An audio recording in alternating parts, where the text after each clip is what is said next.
Salut à tous les amis, 10e vidéo sur le survol de l'histoire de l'église que je vous propose, et ça sera d'ailleurs la dernière de cette saison, entre guillemets, et nous entrons aujourd'hui dans le 5e grand point de notre étude que j'ai appelé la Renaissance au cœur de l'église, une période qui va du 16e au XVIIIe siècle.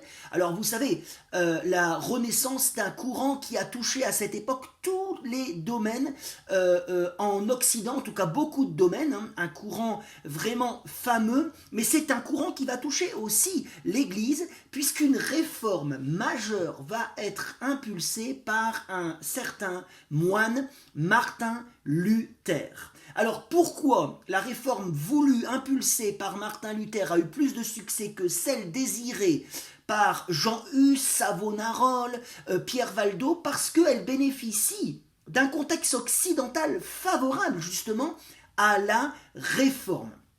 Il y a des mouvements nationalistes qui pleuvent un peu partout en Europe. Les princes veulent se détacher et le font de plus en plus du pouvoir catholique. Et donc on peut impulser plus facilement des réformes dans ces territoires qui deviennent autonomes. Par exemple, Frédéric le Sage, duc de Saxe, va être le protecteur de Martin Luther. Il va faire en sorte qu'il ne soit pas livré à l'Inquisition et il va lui permettre de faire progresser ses thèses dans ces territoires sous son autorité.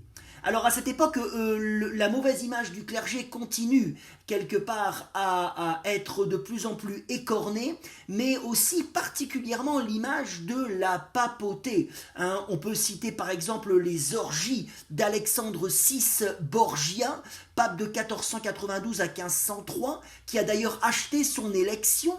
On peut citer aussi le pape Jules II, pape de 1503 à 1513, qui va se transformer en chef de guerre. On va le voir par exemple monter à l'assaut de villes ennemies, casqué et cuirassé. Alors, ce qui est intéressant, c'est de lire un texte d'un homme qui s'appelait Érasme, hein, un théologien et un humaniste qui a vécu à cette époque et qui décrit un peu l'état du clergé et particulièrement l'état de la papauté. Je le cite dans un texte qu'il a écrit, il s'agit de l'éloge de la folie, écrit en 1511. Il n'y a pas même la sagesse, dit-il, hein, sur la papauté, même pas un seul grain de ce sel dont le Christ a parlé au sein de l'Église et particulièrement de la papauté. Tant de richesses, d'honneurs, de trophées, d'offices dispensés, impôts, indulgences, tant de chevaux, de mules, de gardes et tant de plaisirs. Il faudrait mettre à la place les veilles, les jeûnes, enfin des choses spirituelles quoi, les larmes, les oraisons, les serments, l'étude de la pénitence, 1000 incommodités fâcheuses. En gros, ce qu'on pourrait, selon Érasme, trouver, ce qu'on devrait trouver au sein de l'Église, on ne le trouve pas et à la place, on trouve des choses mondaines. Alors c'est aussi l'époque, hein, et ce contexte favorable à la réforme protestante, c'est aussi dû à l'époque d'une renaissance dans tous les domaines en Europe. La guerre de 100 ans est terminée, la grande peste aussi, et on a une impression de liberté, on a soif de découvrir, de connaître. Il y a donc une renaissance littéraire, on redécouvre le grec, l'hébreu, donc de nouvelles traductions de la Bible vont voir le jour. Érasme, ce fameux Érasme, va produire une nouvelle traduction du Nouveau Testament en grec, qui va d'ailleurs servir à Martin Luther pour ses études. Il veut, Érasme, que la Bible soit traduite dans toutes les langues, pour que tous puissent, dit-il, entendre les paroles du Christ, non pas par l'Église, commentées par l'Église, mais directement. Il veut que la théologie soit construite à partir de la Bible, des Écritures. C'est l'époque aussi, rappelez-vous, de la naissance de l'imprimerie. Et alors du coup, ça permet une redécouverte de l'Écriture et de ses nouvelles traductions par un plus grand nombre. Les écrits sont imprimés et sont diffusés largement en Occident. C'est donc une époque favorable à la redécouverte, paradoxalement, hein, les amis, dans l'Église, une redécouverte totale de l'Évangile. du message du Christ, de la bonne nouvelle au sein de cette Église qui s'était perdue dans la mondanité. Alors donc, concernant Martin Luther, c'est une personne qui est née en 1483 à Eisleben. Alors je suis sûr que je le prononce très mal, pardon à mes amis allemands, à Eisleben en Saxe. Il est originaire d'une famille de petits bourgeois proche de la paysannerie. Il a eu une enfance rude et il est marqué par les histoires de démons et de sorcières très en vogue en ce temps. Il faut se rappeler que le pape Innocent VIII a décrété la répression des sorcières en 1484, donc très proche de la date de naissance de ce fameux Martin Luther. Alors il entre dans les ordres, Martin, en 1505 à la suite d'un vœu qu'il a fait sur le chemin alors qu'il était en proie à un violent orage.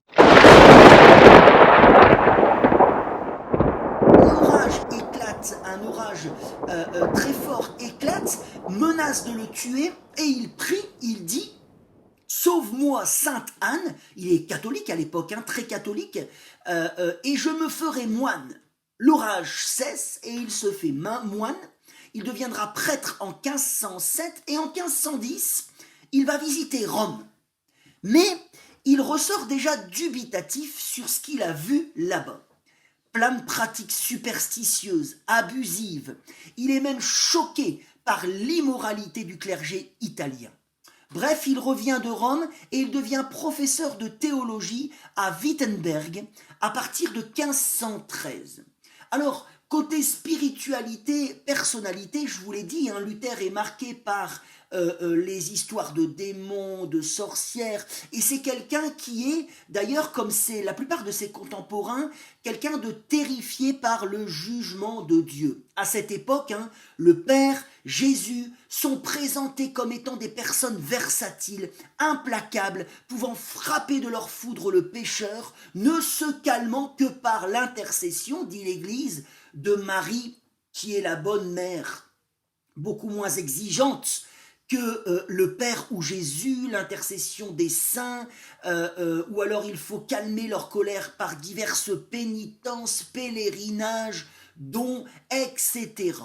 De plus en plus d'ailleurs de spéculations sur l'apocalypse vont bon train, on annonce sans fin la fin du monde, et les gens donc de ce temps, pour toutes ces raisons, et Martin Luther aussi, vivent dans l'anxiété. Martin Luther, un moine, un professeur de théologie, anxieux, soucieux, il ne trouve pas la paix de l'âme malgré tout ce qu'il fait comme pénitence. Mais il va connaître une paix profonde et durable par l'étude des Écritures. Alors qu'il enseigne sur l'épître aux Romains, cet épître écrit par l'apôtre Paul, il lit Romains chapitre 1 verset 17, l'Évangile, donc la bonne nouvelle, qui révèle la justice de Dieu par la foi. Et pour la foi, comme cela est écrit, le juste vivra par la foi. Et là, il a un déclic personnel. Il redécouvre ce que c'est véritablement. Paradoxalement, il est prof de théologie et prêtre depuis des années, il redécouvre la bonne nouvelle de Jésus-Christ. Et il l'explique comme ceci, je le cite, en tout cas ce qu'il a vécu à ce moment-là. « Or, moi, qui vivais comme un moine irréprochable, je me sentais quand même au fond de moi pécheur devant Dieu, avec la conscience la plus troublée, et je ne pouvais trouver la paix par ma satisfaction ou par d'autres choses. Je haïssais d'autant plus le Dieu juste qui punit les pécheurs, et je m'indignais contre ce Dieu, je disais, comme s'il n'était pas suffisant que des pécheurs misérables et perdus éternellement par le péché originel soient accablés de toutes sortes de maux par la loi de Moïse, les 10 commandements. Pourquoi faut-il que Dieu ajoute à la souffrance et dirige contre nous, même par l'évangile, sa justice et sa colère? J'étais ainsi hors de moi, le cœur en rage et bouleversé, jusqu'à ce que Dieu ait pitié de moi. Et alors que je méditais ce que je viens de vous lire, jour et nuit, je remarquais l'enchaînement des mots, à savoir, la justice de Dieu est révélée en Christ. Comme il est écrit, le juste vivra par la foi. Alors je commençais à comprendre que la justice de Dieu est celle par laquelle le juste vit du don de Dieu, à savoir la foi, et que la signification était celle-ci: par la bonne nouvelle de Jésus-Christ est révélée la justice de Dieu. Le Dieu miséricordieux nous justifie par la foi, et non pas par nos œuvres ou ce qu'on pourrait faire. Alors, dit-il, je me sentis un homme né de nouveau, et entré les portes grandes ouvertes dans le paradis même. À l'instant même, l'écriture m'apparut sous un autre visage. Il comprend que l'être humain n'est pas dans une faiblesse, comme le dit l'Église catholique, pour laquelle les sacrements seraient qu'elle distille, seraient l'aide appropriée, mais que l'homme est incapable de se sauver par lui-même, qu'il a besoin de s'humilier pour recevoir la grâce de Dieu accordée gratuitement à tous ceux qui placent leur foi en Jésus-Christ et qui vivent par lui. Alors finit-il par dire: autant j'avais détesté, bien sûr, ce terme de justice de Dieu, autant maintenant j'aimais, je chérissais ce mot si doux. Cette redécouverte par Martin de cette réconciliation éternelle avec le Père, accessible uniquement par la foi en Jésus-Christ, en dehors de toute œuvre, de toute pénitence. On ne peut pas se sauver par nous-mêmes, nous sommes des pécheurs, on a besoin de la grâce de Dieu. Ça a bouleversé la vie de Luther, lui donnant une paix et une joie profonde qu'il cherchait tant avant. Elle a aussi, ce message, cette bonne nouvelle, bouleversé ma vie, et que j'aimerais qu'elle bouleverse la vôtre. Si ce n'est pas le cas, si vous ne connaissez pas encore Jésus-Christ, allez à la découverte de son message dans la Bible. Et je prie que vous puissiez être touchés par les paroles mêmes de Dieu. Cette conversion de Luther reste personnelle un temps, mais ce qui va faire éclater officiellement sa protestation sur toutes les dérives de l'Église, et il y en a beaucoup, et l'émergence de la réforme protestante, c'est l'épisode des indulgences distribuées à travers l'Allemagne par les moines dominicains, et particulièrement par un moine Tetzel, moyennant dons financiers. Les indulgences, je vous en avais parlé dans les vidéos précédentes, vous vous rappelez, ces titres, ces bouts de papier qu'on donnait, qui étaient moyennant dons financiers, qui étaient censés pardonner les péchés des vivants et des morts, leur permettre par exemple de passer un petit peu moins de temps dans le soi-disant purgatoire. En fait, ces moines contribuaient à remplir les caisses de l'évêque de Mayence, ainsi qu'à la construction de Saint-Pierre de Rome, bâtie en partie sur la crédulité de ses fidèles. Alors, des promesses, par exemple, scandaleuses accompagnent ces ventes d'indulgence. On entend dire par ces moines, et particulièrement par le moine Tetzel, une âme monte au ciel quand la pièce sonne au fond du tronc. Alors, le 31 octobre 1517, retenez cette date, Luther, par réaction à ces tromperies, indigné de la supercherie dans laquelle ceux dont il a la charge tombent facilement, affiche 95 thèses qui remettent en question ces indulgences sur la porte principale, imaginée à l'époque, de l'église de Wittenberg. Alors, quelques extraits de ces 95 thèses, je ne pourrais pas tous vous les lire. Thèse numéro 27, ils prêchent des inventions humaines, ceux qui prétendent qu'aussitôt que l'argent résonne dans leur caisse, l'âme s'envole du purgatoire. Thèse 36, n'importe quel chrétien vraiment repentant a pleine rémission de la peine et de la faute. Elle lui est due, même sans lettre d'indulgence. Donc, sauvé par la grâce de Dieu, en dehors de toute autre chose. Thèse numéro 48, il faut enseigner aux chrétiens qu'en donnant des indulgences, le pape a le besoin et le désir plus d'une prière zélée que d'argent disponible. Thèse 62, le véritable trésor de l'Église, c'est le très saint évangile de la gloire et de la grâce de Dieu. Courageux Martin, n'est-ce pas?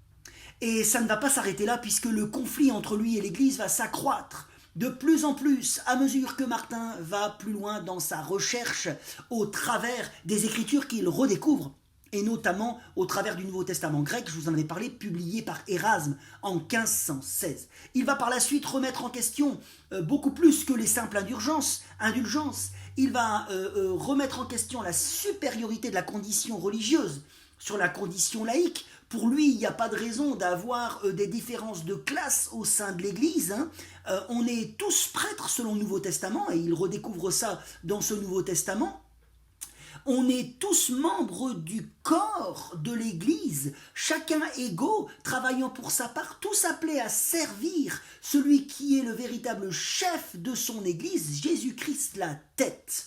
Donc il critiquera aussi la prétention du pape à être le seul interprète de la Bible et à ne pas pouvoir se tromper selon l'Église dans les choses qui relèvent de la foi. Pour Martin, c'est la Bible qui fait autorité et les papes et les conciles sont susceptibles de se tromper parce que ils sont organisés par des hommes qui sont pécheurs. La Bible qui fait autorité sur l'Église, la Bible qui doit être la seule norme de la prédication et de la vie de l'Église. C'est d'ailleurs ce que la Bible dit d'elle-même. Juillet 1519, il y a un débat entre lui et Johann Eck, le théologien et défenseur du catholicisme à Leipzig.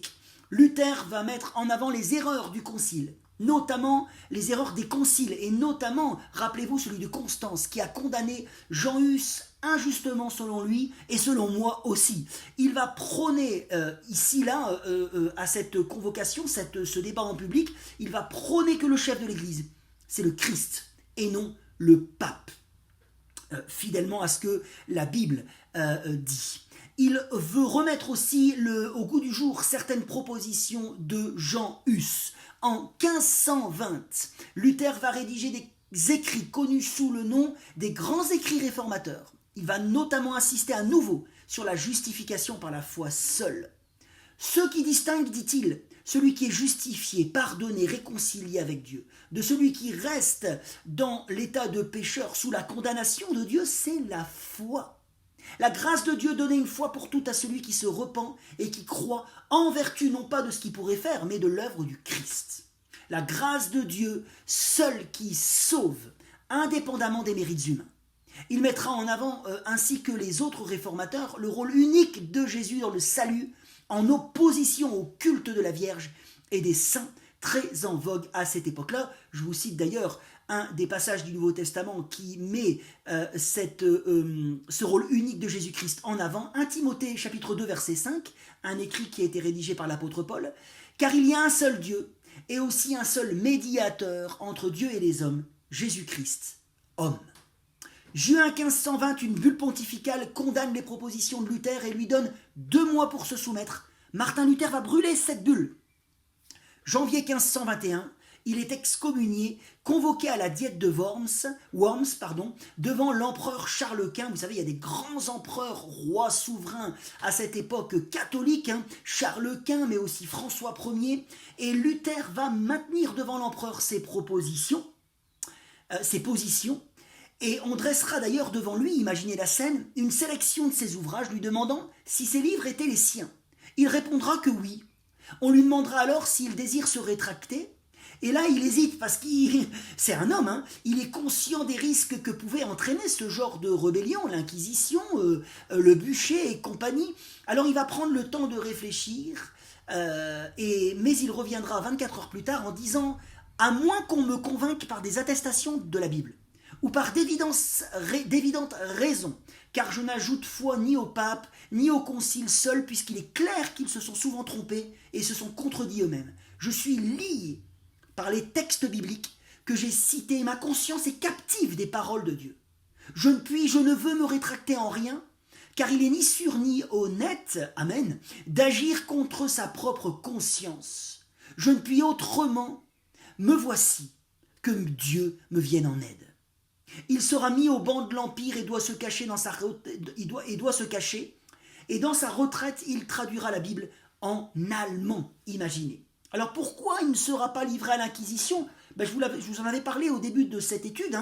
Il sera protégé par un de ces princes qui s'émancipe du pouvoir de l'Église, le duc Frédéric le Sage, né en 1463, mort en 1525, qui va le protéger, s'assurer que son territoire, la Saxe, soit exempté d'appliquer les décisions de Worms. Il va le conduire au château de Wartburg et à la suite de la diète. En 1523, il va même consentir à mettre un terme. Donc il est gagné par les thèses. Plus qu'être le protecteur de Luther, il est gagné par ses thèses. Il va consentir à mettre un terme à la vénération des reliques en cours dans son territoire. Et d'ailleurs, Frédéric le Sage vit quelque chose de personnel, quelque chose de très fort, puisqu'il était l'un des plus grands collectionneurs de ces reliques avant la Réforme. Donc les thèses de Luther ont un grand impact sur lui.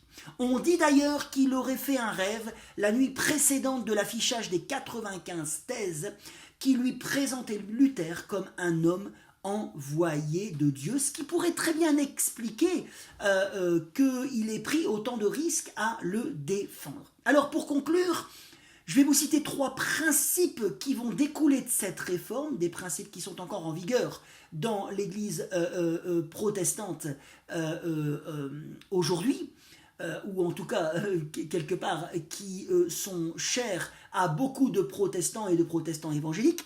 C'est le sola scriptura, le sola fide, le sola gratia. Sola scriptura, l'écriture seule. La Bible au-dessus de toute tradition, de toute expérience, de tous les sentiments des autorités humaines, la parole pour autorité suprême. Je ne suis pas la vérité et ma raison ne peut pas me conduire à la vérité. J'ai besoin d'une révélation. La Bible m'invite à fonder ma vie sur elle. Deuxième principe et troisième principe de cette réforme qui va découler de cette contestation de Martin Luther, sola fide, sola gratia, la foi seule, la grâce seule. La foi seule en Jésus-Christ sauve du péché, de la mort et du pouvoir du diable, sauvé par grâce et non pas par mes mérites, en dehors du Christ. Point de salut. Voilà les amis, j'en ai terminé pour cette 10e vidéo. J'aurais aimé vous parler des autres réformateurs qui ont poursuivi l'œuvre de Martin Luther en Occident. Je n'aurai pas le temps pour cette 10e vidéo, peut-être pour une 11e. Néanmoins, j'espère que cette vidéo vous a donné une bonne vision globale de cette réforme protestante qui a émergé en ce siècle de Renaissance. Et je vous souhaite une très bonne journée et je vous dis comme à chaque fois, historiquement vôtre.